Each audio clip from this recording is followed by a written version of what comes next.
Soy Pablo Carnero, ingeniero de la energía del Instituto Valenciano de la Edificación. En esta sesión vamos a tratar los particulares asociados a la sustitución o instalación de termoacumuladores en relación a las actuaciones sobre las instalaciones térmicas en los edificios. Los termoacumuladores están asociados al servicio de producción de agua caliente sanitaria, utilizan típicamente electricidad, trabajan exclusivamente con agua como fluido de trabajo y su alcance únicamente es individual. Esta clasificación da lugar a las tipologías siguientes.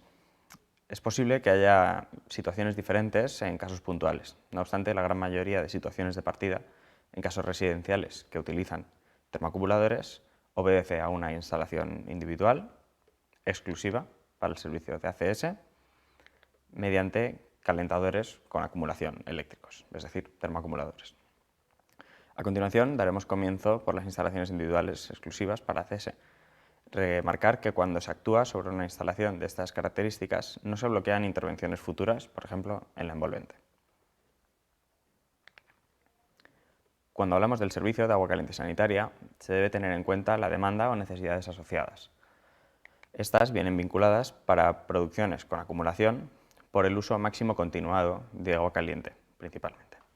Existen otras variables que influyen indirectamente, como se mostrará a continuación. Hay multitud de usos asociados al agua caliente sanitaria. No obstante, se debe identificar el uso máximo continuado. También una temperatura de acumulación que se suele situar en torno a los 50 grados. Recordar que la temperatura a la que se dispone el agua caliente sanitaria depende de la temperatura de la red de saneamiento. En el anejo G del documento básico de ahorro de energía del Código Técnico de la Edificación se aporta información de referencia sobre las temperaturas mensuales de agua de red en varias localidades. En localidades más frías, la temperatura de red es menor. Del mismo modo sucede en los meses de invierno en comparación con el mes de verano. En instalaciones con acumulación se produce un calentamiento de un cierto volumen de agua, desde la temperatura de la red hasta la temperatura de acumulación. La ecuación que gobierna el calentamiento del agua en el depósito es la siguiente. Se observa cómo hay una temperatura de acumulación objetivo y un cierto volumen a calentar. El volumen a calentar varía según el modo de funcionamiento. Podemos suponer una situación de partida con el termoacumulador con la totalidad de su capacidad a la temperatura de la red. Esto se corresponde con un acumulador recién instalado, por ejemplo. La resistencia eléctrica del termoacumulador se acciona y calienta progresivamente el agua acumulada. El agua caliente, al ser menos densa que la fría, se difunde hacia las partes superiores del depósito. Se produce lo que se conoce como una estratificación. El calentamiento se mantiene hasta que la totalidad del volumen del termoacumulador alcanza la temperatura deseada de acumulación. En el momento en que se produce una demanda del agua caliente acumulada, el depósito comienza a vaciarse por la parte superior, a la vez que el volumen equivalente de agua de la red se introduce por la parte inferior del depósito, con el objetivo de minimizar la mezcla de agua caliente ya almacenada con el nuevo volumen frío introducido. El termoacumulador es capaz de atender una demanda de agua caliente sostenida equivalente a su volumen y temperatura de almacenamiento. La demanda o usos del agua en una vivienda tienen los siguientes caudales, tanto de agua fría como de agua caliente sanitaria. Se observa que hay multitud de aparatos susceptibles de generar consumo de agua caliente sanitaria. En el caso de tener múltiples equipos, el producto de la cantidad de cada equipo por su uso o caudal unitario daría resultado a ese caudal total a nivel de vivienda. Notar que para el dimensionado del sistema de generación asociado al agua caliente sanitaria se debe considerar aquellos aparatos que obtengan el agua caliente que utilizan a partir del sistema de generación propio de la instalación térmica.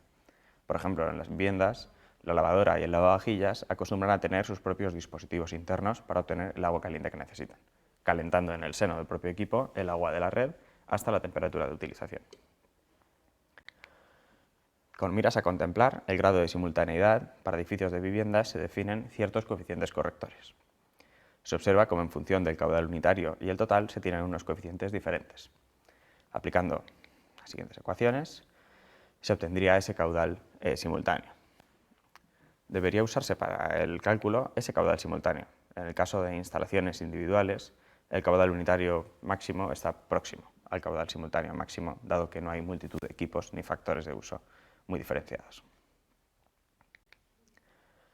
La generación debe calentar el volumen acumulado desde una temperatura de red mínima hasta una temperatura de acumulación razonable. Entonces se obtiene la potencia térmica acumulada o energía térmica necesaria. Se observa que la energía térmica necesaria que se requiere para elevar la temperatura de un cierto volumen, bien sea 50, 80, 100, 200 litros, desde una cierta temperatura de agua de red, en el ejemplo se han tomado 5 grados Celsius, por ser el caso más desfavorable según la documentación, esta energía térmica crece conforme aumenta la temperatura a la que se quiere acumular el agua. Notar que, lógicamente, si se desea calentar un volumen mayor, la potencia térmica acumulada aumenta por una temperatura de acumulación dada. En los equipos comerciales, el volumen del termoacumulador, por condiciones obvias, no puede modificarse. No obstante, sí existen equipos que permiten variar la temperatura de almacenamiento desde el propio control del sistema. Con miras a prevenir la aparición de la legionelosis, se debe garantizar que en los puntos más alejados del consumo se tiene una temperatura mínima de 50 grados. Eso causa que cuando el agua caliente alcanza el punto de consumo, se deba mezclar hasta alcanzar la temperatura de consumo. Las siguientes ecuaciones regirían el cálculo. En primer lugar tendríamos las ecuaciones de mezcla, por las que el volumen que se consume en el punto de consumo, por ejemplo en la ducha, es la suma entre el volumen que proviene de la generación-acumulación y el que proviene de la red de saneamiento. La temperatura de consumo sería el resultado de la mezcla de dichos flujos o volúmenes, situándose en un nivel térmico intermedio. Destacar que si se acumula agua a una temperatura muy superior a las condiciones de uso, entonces el volumen de acumulación podrá reducirse. A diferencia de los sistemas de generación instantáneos, los termoacumuladores presentan la limitación de la inercia a la hora de producir el agua caliente. En función de la potencia de la resistencia eléctrica del termoacumulador, se tardará más o menos tiempo en calentar un determinado volumen de agua tras cada vaciado total o parcial del volumen acumulado. El termoacumulador es capaz de calentar el volumen de acumulación en menor o mayor tiempo en función de su potencia eléctrica. Por lo tanto, cuando se aborda la instalación de un termoacumulador, es importante conocer cuáles son las necesidades reales para poder realizar una selección del binomio potencia eléctrica y volumen de acumulación. La relación entre la demanda de agua caliente sanitaria y los patrones de uso definen el dimensionado en relación al volumen de acumulación y la potencia eléctrica. Si se tienen demandas más elevadas y usos continuados, será necesario tener un volumen de acumulación elevado. Si se tienen demandas elevadas y, sin embargo, los usos son espaciados en el tiempo, será posible tener un volumen de acumulación moderado o más reducido que en el caso anterior. Por último, si se tienen demandas bajas, será posible tener un volumen de acumulación reducido. En función de la rapidez con la que se necesite el agua caliente en los usos sucesivos, se deberá elegir un determinado nivel de potencia para la resistencia eléctrica del termoacumulador. Cuando se aborda la sustitución de un termoacumulador existente o el cambio de un calentador por combustible por un termoacumulador eléctrico, la sustitución debe hacerse en favor de sistemas programables. Esta opción permite aprovechar la variabilidad de precios de la electricidad para realizar un desacople entre la producción y el consumo. Se calienta el agua en periodos baratos de la electricidad, se almacena y se consume en el momento deseado, preferentemente en esos momentos en los que el precio de la energía puede ser más elevado. Los sistemas se deben instalar siempre en interiores para reducir al máximo las pérdidas de calor al ambiente. Y además deben ser lo más esbeltos posibles. Un termoacumulador en horizontal presenta una zona de mezcla mucho más grande que uno ubicado o dispuesto de forma vertical. En relación al dimensionado de los equipos, es conveniente estudiar las posibilidades que puede proporcionar en relación a reducir los costes de operación, al beneficiarse de la variabilidad de precios de la electricidad.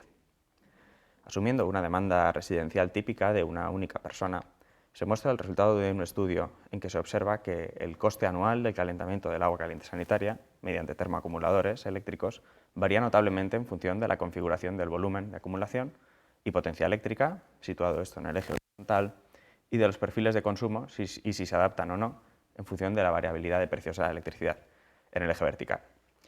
Se observa que puede existir un ahorro considerable para una configuración dada si se realiza un calentamiento únicamente en periodos de precio barato, lo que se correspondería a un desplazamiento vertical en el gráfico que se muestra. También se observa un ahorro si se opta por volúmenes de acumulación reducidos, lo que sería un desplazamiento en el eje horizontal. No obstante, también se debe tener cautela si se realiza un infradimensionado elevado, dado que en ausencia de un patrón de uso consciente de la variabilidad de precios o un volumen demasiado reducido de acumulación para una demanda existente mayor, es posible incurrir en situaciones de disconfort. Asumiendo una demanda residencial típica de una única persona, se muestra el grado de disconfort en que puede incurrirse. Se observa que una estrategia que pretenda maximizar el confort, si no se tiene disciplina en los usos del agua caliente, sería hacia volúmenes o potencias de termoacumuladores más elevados. El riesgo es que se tenga una demanda tan elevada que cuando se tiene un volumen de acumulación muy reducido, se consuma todo ese volumen y aún así se sigan teniendo necesidades. Por lo tanto, dado que el termoacumulador no será capaz de calentar instantáneamente ese agua caliente, habrá un lapso de tiempo en el que el agua que salga en el punto de consumo estará a la temperatura de la red y no a la temperatura deseada. Es importante evaluar, especialmente para demandas de agua caliente sanitaria reducidas, los beneficios del uso de termoacumuladores. Frente a la situación de precios variables de la electricidad, las posibilidades de acumulación ligadas a patrones de uso adaptativos y conscientes puede repercutir en importantes ahorros económicos. En el caso de tener una producción de electricidad renovable in situ, el potencial sería incluso mayor. En el caso en que el uso de combustibles fósiles canalizados en la vivienda se dedique exclusivamente al agua caliente sanitaria, el cambio o sustitución de un calentador por un termoacumulador reporta como ahorros adicionales el término fijo del suministro de gas, que podría darse de baja al no ser ya necesario. En el caso de termoacumuladores existentes sin funcionalidad integrada de temporización o programación del calentamiento, siempre es conveniente evaluar el acople de dispositivos externos de temporización. Existen más rudimentarios y baratos, como los relojes adaptados a los enchufes, y otros que permiten conexión remota para programar recetas de funcionamiento, así como accionado manual remoto, entre otros.